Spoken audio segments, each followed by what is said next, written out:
Our YouTube channel global science IQ। तो सबसे पहले हमारे सभी प्यारे प्यारे स्टूडेंट्स को हमारा प्यार भरा नमस्कार। आज हम आपके लिए class 12 chapter first solid state का लेक्चर नंबर 5 लेकर के आए हैं, जिसमें बात करेंगे एकक कोशिका के घनत्व के बारे में। ये एक छोटा सा टॉपिक है जहां से वनडे एग्जाम बहुत सारे क्वेश्चंस पूछता है। ठीक है, यहाँ से बनने वाली हर एक क्वेश्चन को इस बोर्ड पर हम आपके सामने रखेंगे, एकक कोशिका के घनत्व को समझाएंगे और जो भी यहाँ से जो कुछ भी होता है सब कुछ आपके सामने रखेंगे। ठीक है, तो आज की वीडियो हमारे आने वाले सभी वनडे एग्जाम के लिए बहुत ज्यादा कीमती होने वाली है। सभी स्टूडेंट्स कॉपी पेन को उठा लेंगे, मेरे साथ चीजों को नोट डाउन करते चलेंगे। ठीक है, इससे पहले आपसे हमारी रिक्वेस्ट है कि यदि आपने इस चैप्टर के अदर पार्ट को नहीं देखा है तो प्ले लिस्ट में जाकर के जरूर देख लें, क्योंकि वहां पर जो कुछ भी पढ़ाया है मैंने वो आज की क्लास से बहुत ज्यादा रिलेटेड है। ठीक है, तो सबसे पहले हेडिंग लगाएंगे सभी विद्यार्थी एकक कोशिका का घनत्व यानी कि डेंसिटी। लगाइए हेडिंग एकक कोशिका का घनत्व, एकक कोशिका का घनत्व।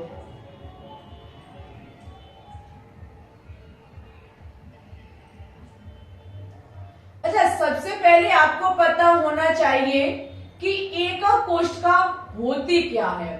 तो देखो, बताते बताते हम भी शायद बहुत ज्यादा बता चुके हैं, कई एक बार बता चुके हैं एकक कोशिका क्या होती है। क्रिस्टल जालक का एक छोटा सा रूप होती है जिसे बार बार दोहराने पर एक त्रिविम जालक यानी कि एक क्रिस्टल जालक का निर्माण होता है, उसे ही यूनिट सेल यानी कि एकक कोशिका कहा जाता है। ठीक है, हम एकक कोशिका का घनत्व देखने जा रहे हैं, तो एक बार हम आपके सामने एकक कोशिका का स्ट्रक्चर रखेंगे। ठीक है, इस तरीके से आप एकक कोशिका को बना लेंगे। ये होती है हमारी एकक कोशिका, जो कि एक घनी आकृति की होती है, घन की आकृति की होती है, जिसके आठों कोनों पर इसके आठों कोनों पर अवयवी कण होते हैं। अच्छा, अवयवी कण क्या होता है? तो अवयवी कण हमारे परमाणु हो सकते हैं, अणु हो सकता है, आयन हो सकता है। ठीक है, दूसरी बात, एकक कोशिका में जरूरी नहीं है कि कोने पर ही अवयवी कण हो। जरा गहराई में जाकर के आप देखेंगे और एकक कोशिका का वर्गीकरण कणों के हिसाब से पढ़ेंगे तो वह फल्क में भी होता है, केंद्र पर भी होता है। इस प्रकार से हमें पता चलता है कि जरूरी नहीं है कि अवयवी कण कोने पर ही हो, कोनों पर तो होंगे ही होंगे, साथ ही साथ फल्क पर हो सकता है, केंद्र पर हो सकता है। It's okay. अगर हम इस एकक कोशिका के घनत्व को देखें, डेंसिटी को देखें, तो सभी विद्यार्थियों को पता होना चाहिए कि घनत्व को D से प्रदर्शित किया जाता है डेंसिटी बराबर हमारा होता है द्रव्यमान यानी कि मास, द्रव्यमान बटे आयतन, वॉल्यूम। ठीक है, आयतन, ये हमारे घनत्व का फॉर्मूला होता है। एक बार हम कैमरे को चेक करेंगे, क्योंकि कभी कभार होता है क्या है, हम वीडियो तो पूरी बना देते हैं और कैमरा अपने आप धुंधला पड़ जाता है, जिसके चलते हमारी सारी की सारी मेहनत धरी रह जाती है। तो पहले कैमरे को चेक करेंगे। ठीक है, देखो, अगर हम घनत्व की बात करें तो घनत्व बराबर होता है द्रव्यमान बटे आयतन। अच्छा, ये देखो कि हम घनत्व देख किसका रहे हैं, तो हम घनत्व देख रहे हैं एकक कोशिका का। किसका घनत्व देख रहे हैं? एकक कोशिका का। तो द्रव्यमान भी तो हम किसका लेंगे? एकक कोशिका का। और आयतन किसका लेंगे? एकक कोशिका का। तो हमारा D बराबर हो जाएगा एकक कोशिका का द्रव्यमान, एकक कोशिका का द्रव्यमान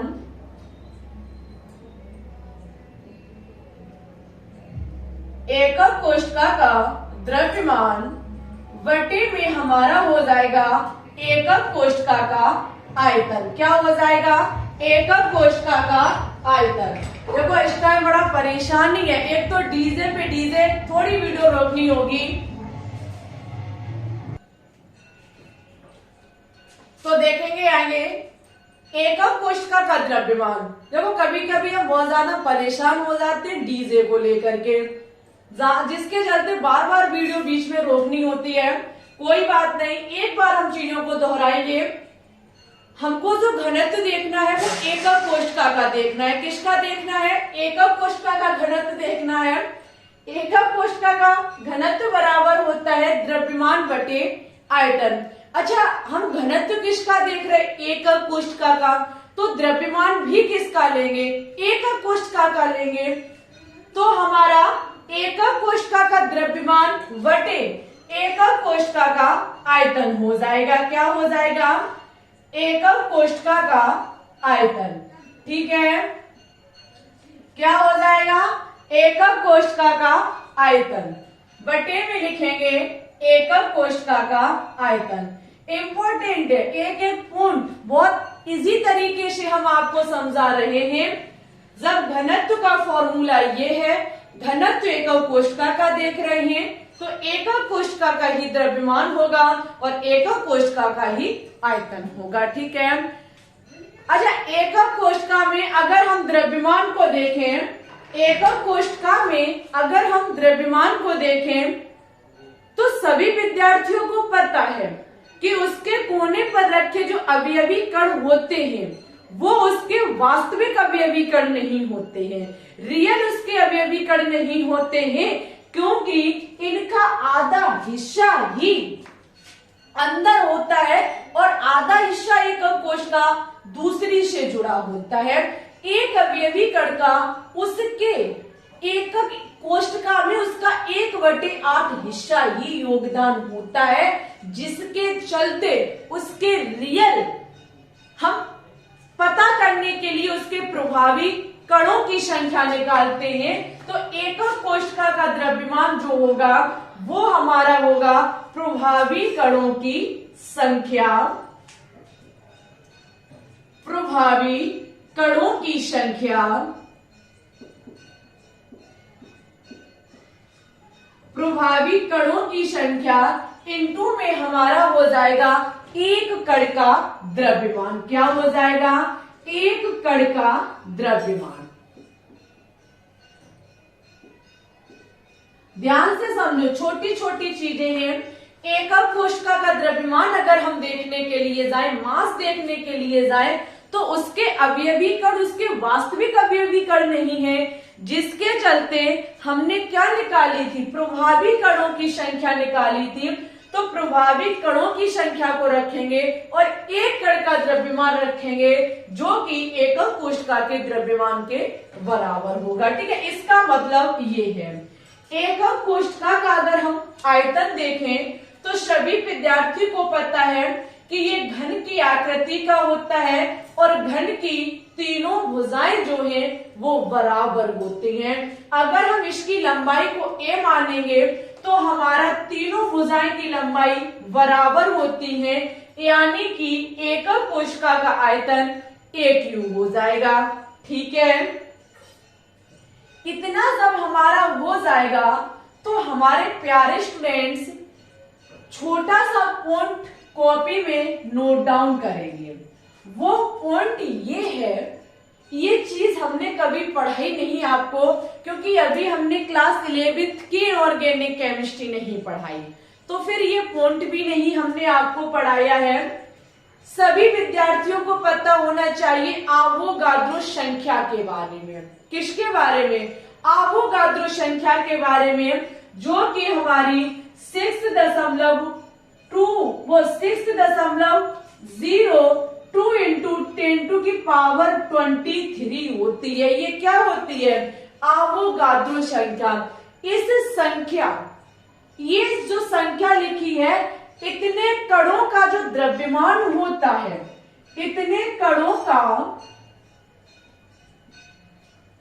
इतने कणों का जो द्रव्यमान होता है, कोने पर दिख रहा या नहीं दिख रहा, वो आपके बराबर का चिन्ह लगाएंगे। इतने कणों का द्रव्यमान जो होता है वो मोलर द्रव्यमान के बराबर होता है। ये इसके आगे लिखना है, ठीक है, मोलर द्रव्यमान के बराबर होता है। इतने कणों का द्रव्यमान मोलर द्रव्यमान के बराबर होता है।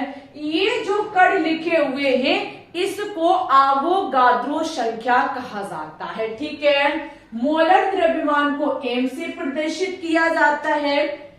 अगर इतने कणों का द्रव्यमान मोलर द्रव्यमान के बराबर है तो एक कण का द्रव्यमान क्या होगा?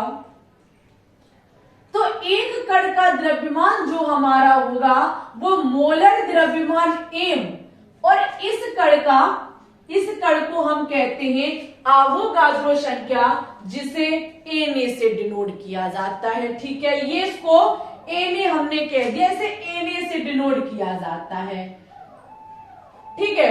इतने कणों का द्रव्यमान मोलर द्रव्यमान के बराबर है तो एक कण का द्रव्यमान m/Na हो जाएगा, ठीक है। तो यहाँ पर प्रभावी कणों की संख्या हमारी क्या होती है? Z होती है। एक कण का द्रव्यमान कितना है? m/Na, और हमारा इधर क्या लिखा हुआ है? AQ। ये होता है डेंसिटी एकक कोशिका को निकालने का फॉर्मूला। एकक कोशिका का घनत्व निकालने का फॉर्मूला हमारा ये होता है D बराबर Z into m/AQ into Na, ठीक है। क्योंकि घनत्व द्रव्यमान बटे आयतन होता है, एकक कोशिका का द्रव्यमान और आयतन लिखेंगे। द्रव्यमान का मतलब है प्रभावी कणों की संख्या इंटू एक कण का द्रव्यमान, और आयतन इसका AQ होगा क्योंकि तीनों भुजाएं बराबर होती हैं। जहां से एक कण का द्रव्यमान हमारा ऐसे निकल के आएगा वो हमने आपको समझा दिया है। प्रभावी कणों की संख्या को Z से डिनोट किया जाता है, तो ये हमारा हो जाएगा D बराबर किसका? एकक कोशिका का घनत्व। इससे संबंधित वनडे एग्जाम न्यूमेरिकल्स पूछता है, सवाल पूछता है। कुछ क्वेश्चंस हम आपके सामने रखेंगे तो फटाफट सभी विद्यार्थी इसकी लेंगे स्क्रीनशॉट, ठीक है। तो अब हम देखेंगे एकक कोशिका के घनत्व से बनने वाले सवाल। बहुत ज्यादा कीमती है क्योंकि वनडे एग्जाम बहुत ज्यादा पूछता है, ठीक है। पहला सवाल क्वेश्चन लिखा हुआ है यहाँ पर कि 100 परमाण्विक 100 परमाण्विक द्रव्यमान रखने वाले किसी तत्व की VCC संरचना है तथा शिरा लंबाई यानी कि जो कोर लंबाई है वो 400 पिकोमीटर है। तत्व का घनत्व क्या होगा? क्वेश्चन करने से पहले हमेशा तीन चीजों को पकड़ा करें कि पूछा क्या गया है, दिया गया क्या है और कौन सा हमें फॉर्मूला लगाना होगा, ठीक है। पहले क्वेश्चन को हम सॉल्व करने के लिए जा रहे हैं। यहाँ दिया गया है 100 परमाण्विक द्रव्यमान। परमाण्विक द्रव्यमान मोलर द्रव्यमान दोनों एक ही बात होती है, यानी कि हमें m का मान दिया गया है 100। कितना दिया गया है? 100 दिया गया है। किसी तत्व की VCC संरचना है, हम ये भी ध्यान में रखेंगे संरचना जो है वो हमारी VCC संरचना है। एकक कोशिका की जो संरचना है वो एकक कोशिका हमारी VCC है। VCC का मतलब होता है अंता यानी कि काय केंद्रित एकक कोशिका, जहां पर सिरे की लंबाई का मतलब है कोर की लंबाई, कोर की लंबाई का मतलब है A का मान जो हमें दिया गया है 400 पिकोमीटर। हमारे प्यारे स्टूडेंट्स हमेशा ध्यान रखना मोलर द्रव्यमान यहाँ ग्राम में दिया जाता है और 400 पिकोमीटर से पहले हम मीटर बनाएंगे और मीटर से फिर हमें सेंटीमीटर बनाना, CGS पद्धति बनानी है। क्योंकि ये सब ग्राम में है तो ये फिर हमारा किस में होना चाहिए? सेंटीमीटर में होना चाहिए, क्योंकि दोनों पद्धतियां हमारी सीजीएस में होनी चाहिए। तो हम क्या काम करेंगे, पहले इसे पिकोमीटर को मीटर में बदलेंगे। एक पिकोमीटर बराबर 10 टू की पावर माइनस की 12 मीटर होता है। एक पिकोमीटर बराबर 10 टू की पावर माइनस की 12 मीटर होता है। ठीक है, ये मीटर से अब हम बनाएंगे सेंटीमीटर, जहां पर हमको 10 टू की पावर प्लस की 2 का मल्टीप्लाई करना होता है, जहां से हमारा निकल के आएगा माइनस की 10 सेंटीमीटर। कितना निकल के, अब हमें ए का मान पूर्णतः अच्छी तरीके से प्राप्त हो चुका है। 400 गुणे 10 पे पावर माइनस की 10 सेंटीमीटर, क्योंकि माइनस की 12 प्लस की 2 से कितनी ज्यादा है, माइनस की 10 ज्यादा है। अब क्वेश्चन में हमें पूछा क्या गया है, डी पूछी गई है, यानी कि घनत्व पूछा गया है। बहुत खुशी की बात, बहुत प्रेम की बात, हम घनत्व का फॉर्मूला लगाएंगे। अभी आपने सीखा घनत्व का फॉर्मूला D बराबर Z into M upon AQ into NA। यही तो हमारा घनत्व का फॉर्मूला होता है। सभी स्टूडेंट्स को पता होना चाहिए कि हमें A का मान दिया गया है, m का मान दिया है और Na का मान सभी को पता। Na का मतलब अवोगाद्रो संख्या, और अवोगाद्रो संख्या n का जो Na का मान होता है वो 6.02 इंटू 10 टू की पावर 23 होता है। ठीक है, ये अवोगाद्रो संख्या का मान होता है। बचा हमारा Z। Z का मतलब होता है प्रभावी कणों की संख्या। ध्यान करिए पिछले लेक्चर को, जहां पर हमने आपको SCC के प्रभावी कणों की संख्या बताई थी, FCC के प्रभावी कणों की संख्या बताई थी, और हमने आपको VCC के प्रभावी कणों की संख्या बताई थी। तभी तो बोला मैंने कि पिछले क्लास को देखना अति आवश्यक है। ध्यान रखना, VCC के प्रभावी कण की संख्या निकल के आई थी 2। कितनी निकल के आई थी? 2। तो यहाँ Z का मान कितना होगा? 2 होगा, क्योंकि संरचना VCC हमें गिवन है। ये देखो VCC संरचना दी गई है, तो Z का मान हमारा कितना होगा? 2 होगा। क्वेश्चन को सॉल्व करेंगे। D पूछा गया है, Z का मान 2 है, M का मान 100 है, 100 है, AQ कितना है आपका? 400 गुणे 10 पे पावर माइनस की 10 का होल क्यूब। ठीक है, साथ ही साथ Na का मान रखेंगे 6.02 इंटू 10 टू की पावर 23। ये होती है हमारी अवोगाद्रो संख्या। हम इसे सॉल्व नहीं करेंगे, हम सॉल्व करेंगे बहुत ज्यादा वक्त लगेगा। सभी स्टूडेंट्स कमेंट्स बॉक्स में कमेंट करके इसका आंसर बताएंगे, अच्छे से इसे सॉल्व करेंगे और कमेंट बॉक्स में इसका जवाब देंगे। ठीक है, बहुत सरल होता है डेंसिटी को निकालना।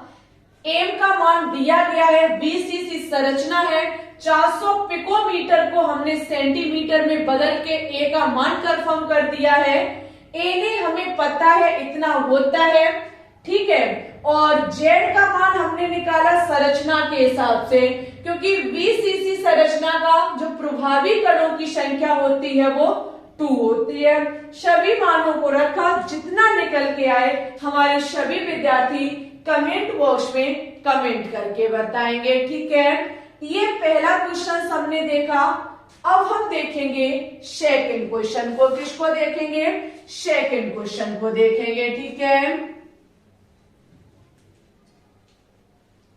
अच्छा है भाई, बहुत अच्छा टॉपिक है। अगर पसंद आ रहा हो, चीजें न्यू देखने को मिल रही हो, तो प्लीज वीडियो को लाइक बिना किए हुए ना जाए। लिखा हुआ है लेड सेकंड सल्फाइड की NaCl प्रकार की संरचना। क्वेश्चन देखो कितना घुमाया गया है। यहाँ पर जो लेड सल्फाइड है, PVC है, इसकी संरचना किसकी तरह है? NaCl की तरह है। अब ध्यान करिए एकक कोष्ठ का पैरामीटर के आधार पर, जहां हमने NaCl उदाहरण दिखाया था किसमें? SCC में। किसमें दिखाया था? यहाँ पर जो आपका NaCl की संरचना होती है वो आपकी होती है, NaCl की संरचना होती है फलक, SCC नहीं होती है, FCC होती है। NaCl की संरचना जो होती है वो कैसी होती है? फलक केंद्रित होती है, ठीक है। तो यहाँ पर आपकी जो संरचना है वो सबसे पहले ध्यान रखेंगे FCC है, लेड सल्फाइड की, क्योंकि ये NaCl प्रकार की संरचना, NaCl प्रकार की संरचना आपकी फलक केंद्रित एकक कोष्ठ का होती है, जहां पर हमें कोर की लंबाई दी गई है। ए का मान हमें दिया गया है 500 पिकोमीटर। पिकोमीटर को हम सेंटीमीटर में ले जाएंगे तो पहले हम इसको क्या काम करेंगे? मीटर में बदलेंगे, 10⁻⁻12 करके, फिर हम इसको सेंटीमीटर में बदलेंगे, ठीक है। जब हम इसे सेंटीमीटर में बदलेंगे तो हमारा आएगा -10 सेंटीमीटर। उसके बाद यहाँ पर हमें घनत्व की गणना करनी है। D का मान हमसे पूछा गया है, कोई दिक्कत परेशानी नहीं होनी चाहिए। डायरेक्ट हम D का फॉर्मूला लगाएंगे, Z इंटू एम वटे हमारा हो जाएगा AQ इंटू NA।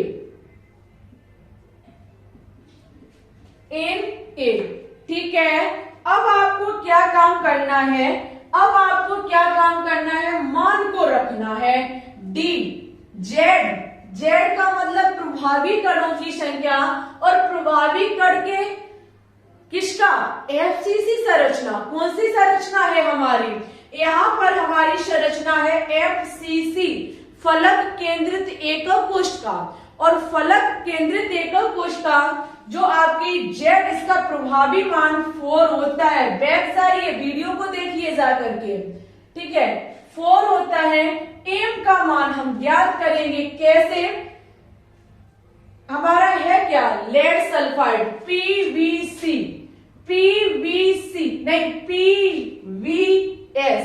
PVS में जब हम मोलर द्रव्यमान ज्ञात करने के लिए जाएंगे तो मोलर द्रव्यमान का मतलब होता है अणुसूत्र, ठीक है। यहाँ पर PV और S की हम परमाणु भार को रखेंगे। PV और S के परमाणु भार को रख करके हम यहाँ से ज्ञात कर लेंगे। PV का 207 होता है और S का 37 होता है। कितना होता है? 37 होता है। PV, अरे भाई 37 बता रहे, S 16-32 होता है, ठीक है, 32 होता है। और आपका PV जो होता है इसका 207 होता है। ऐड करेंगे तो हमारा आएगा 239, ठीक है। तो ये हमारे PVC M का मान हो जाएगा, क्योंकि ये मोलर द्रव्यमान हमने ज्ञात कर लिया है 239। AQ का मान हमको पता चल चुका है 500 इंटू 10⁻⁻10 और अवोगाद्रो संख्या का मान होता है 6 इंटू 02 इंटू 10⁻23। अब यहां से सभी विद्यार्थी इसको सॉल्व करेंगे और कमेंट बॉक्स में इसका आंसर बताएंगे। हमने आपको सिर्फ तरीका बताया है सॉल्व करने का कि कैसे फॉर्मूले में से हम चीजों को निकालते हैं। जो आपका लंबाई का मान पिकोमीटर में होता है, पहले आप इसे सेंटीमीटर में बनाएंगे, ठीक है। सेंटीमीटर में बनाने के बाद ही आप इसको रखेंगे, क्योंकि जो आपका M का मान होता है वो ग्राम में होता है, उसकी CGS पद्धति है, तो फिर ये भी CGS पद्धति में ही होना चाहिए, ठीक है। हमारे हिसाब से अगर वनडे एग्जाम घनत्व से संबंधित कोई भी क्वेश्चंस पूछता है तो शायद हमारे सभी स्टूडेंट्स जवाब दे सकते हैं। इससे संबंधित अदर क्वेश्चंस आपको लाइव स्ट्रीम में कराए जाएंगे जिस दिन इस चैप्टर का मॉक टेस्ट लिया जाएगा।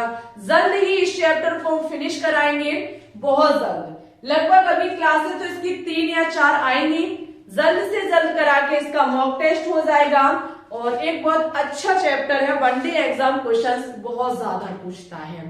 ठीक है, सभी विद्यार्थियों से रिक्वेस्ट है हमारी कि कमेंट करके हमें जरूर बताएं कि कहां तक आपको समझ में आया। जिन विद्यार्थियों को पिछले लेक्चर में दिक्कत हुई है एससीसी, एफसीसी, बीसीसी की संकलन क्षमता निकालने में, उनसे हमारी रिक्वेस्ट है क्लास को 2 बार वॉच करिए। ठीक है, बार बार क्लास को देखोगे तो चीजें समझ में अच्छे से आएंगी। नोट्स बनाइए, स्क्रीनशॉट बिल्कुल भी मत लीजिए, नोट्स बनाइए अपने हाथों से। ठीक है, डेली शाम 3 बजे ऑर्गेनिक केमिस्ट्री के रिवीजन क्वेश्चंस कराए जा रहे हैं। सभी विद्यार्थी जरूर आए शाम 3 बजे लाइव स्ट्रीम में। आज की वीडियो अगर आपको अच्छी लगी हो तो प्लीज इसे लाइक करें, दोस्तों के साथ शेयर करें, चैनल पे न्यू है तो चैनल को भी सब्सक्राइब कर ले। ठीक है, छोटा सा टॉपिक था, बहुत ज्यादा कीमती था, क्योंकि स्पेशल टॉपिक को स्पेशल में ही कराया जा सकता है। ठीक है, आज के लिए बस इतना ही रखते हैं। सभी स्टूडेंट से रिक्वेस्ट है शेयर जरूर कर देना। ठीक है, जरूर से टेलीग्राम ज्वाइन कर ले, वहां पर क्लासों को सबसे पहले हम भेजते हैं। ठीक है, सपोज दैट आपके पास नोटिफिकेशन नहीं आता है तो वो ही एक आपका सहारा होता है क्लास बताने के लिए। ओके, आज के लिए बस इतना ही। अपना ख्याल रखना, अच्छे से पढ़ना, आगे बढ़ना, ऊंचाइयों को छूना। मिलते हैं शाम 3 बजे की लाइव स्ट्रीम में। तब तक के लिए सभी विद्यार्थियों को ऑल द बेस्ट।